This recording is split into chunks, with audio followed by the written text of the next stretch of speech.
Platform as a service એટલે કે pass. ટેકનોલોજીની દુનિયામાં આ શબ્દ ઘણો સાંભળવા મળે છે. તો ચાલો આજે આપણે ઊંડાણમાં ઉતરીને સમજીએ કે આખરે આ પાસ છે શું અને તે આપણા માટે આટલું મહત્વનું કેમ છે. ચાલો આખી વાતને એક સરળ સવાલથી શરૂ કરીએ. કલ્પના કરો કે કોઈને એક શાનદાર એપ્લિકેશન બનાવી છે, પણ એના માટે આખી વર્કશોપ મતલબ કે સર્વર, ડેટાબેઝ, નેટવર્કિંગ આ બધી માથાકૂટ કરવી જ ન પડે તો કેવું સારું. બસ આ જ વિચાર પર આખું પાસ ઊભું છે. તો આવનારી થોડી મિનિટોમાં આપણે શું શું જોવાના છીએ? આપણે ક્લાઉડના 3 મુખ્ય લેયર્સથી શરૂ કરીશું. પછી જોઈશું કે પાસ ડેવલપર્સ માટે એક પ્લેગ્રાઉન્ડ જેવું કેમ છે. એના ફાયદા ગેરફાયદાની વાત કરીશું અને એ પણ જાણીશું કે રિયલ વર્લ્ડમાં એનો ઉપયોગ ક્યાં થાય છે. અને છેલ્લે એક મોટા સવાલ પર વાત કરીશું: શું ઇનોવેશન માટે કંટ્રોલ છોડવો જરૂરી છે? ઓકે, તો ચાલો શરૂ કરીએ આપણા પહેલા વિભાગથી. પાસને બરાબર સમજવા માટે પહેલાં એ જોવું પડશે કે ક્લાઉડ કમ્પ્યુટિંગની આખી દુનિયામાં એની જગ્યા ક્યાં છે. સામાન્ય રીતે ક્લાઉડ સેવાઓને 3 મુખ્ય ભાગમાં વહેંચવામાં આવે છે: IaaS, PaaS અને SaaS. આને એક પિરામિડની જેમ સમજી શકાય છે, જ્યાં દરેક લેયર એની નીચેના લેયર પર બનેલું છે. હવે આ ટેબલ ખરેખર બધું સ્પષ્ટ કરી દે છે. જુઓ, IaaSમાં મોટાભાગનું મેનેજમેન્ટ આપણે કરવાનું હોય છે. SaaSમાં આપણે બસ આરામ કરવાનો છે, બધું પ્રોવાઈડર સંભાળે છે.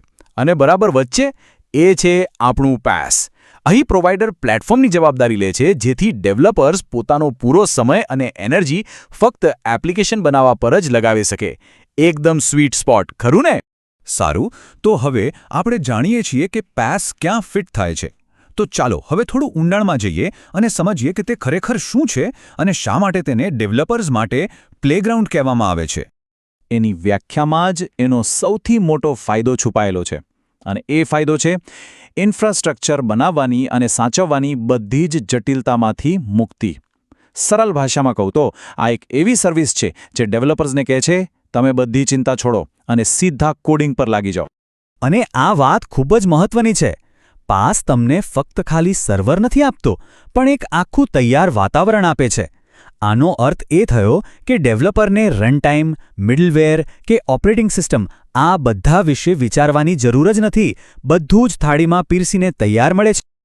અલબત્ત, કોઈ પણ ટેકનોલોજી પરફેક્ટ નથી હોતી અને પાસ પણ એમાં અપવાદ નથી.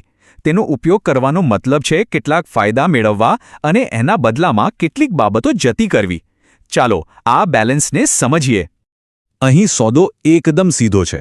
વધુ સ્પીડ અને સરળતા જોઈએ છે તો થોડું નિયંત્રણ છોડવું પડશે.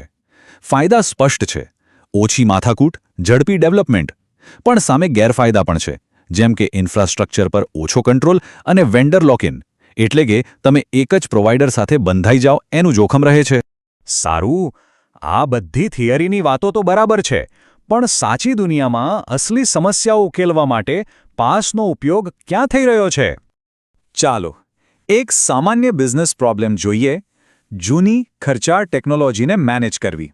ઘણી કંપનીઓ આ સમસ્યાથી ઝઝૂમી રહી છે, જ્યાં તેમની જૂની એપ્લિકેશન્સ ચલાવવી ખૂબ જ મોંઘી અને જટિલ બની ગઈ હોય છે. હવે અહીં જુઓ, આવી જૂની એપ્લિકેશન્સને યોગ્ય પાસ પર લઈ જવાથી કંપનીઓ પોતાના ઓપરેશનલ ખર્ચમાં 50થી 90% જંગી ઘટાડો કરી શકે છે. વિચારો, આ કેટલી મોટી બચત છે! આ પૈસાનો ઉપયોગ નવીનતા અને વિકાસ માટે થઈ શકે છે. અને વાત ફક્ત પૈસા બચાવવાની નથી. પાસ એ ચપળતા એટલે કે એજિલિટી માટે પણ એક જબરદસ્ત સાધન છે. એનાથી કંપનીઓ બજારની બદલાતી જરૂરિયાતો પ્રમાણે ખૂબ જ ઝડપથી ફેરફાર કરી શકે છે. એવું સમજો કે ઇનોવેશન માટે એક હાઈસ્પીડ ટ્રેક મળી જાય છે. અને છેલ્લે પાસ જૂના ડેટાના બંધનોને તોડીને ઇનોવેશનનો એક નવો માહોલ બનાવે છે. એનાથી અલગ અલગ ટીમો એકબીજા સાથે વધુ સારી રીતે કામ કરી શકે છે અને નવા વિચારોને ઝડપથી હકીકતમાં બદલી શકે છે. તો આ બધી ચર્ચા પછી આપણે ક્યાં પહોંચ્યા?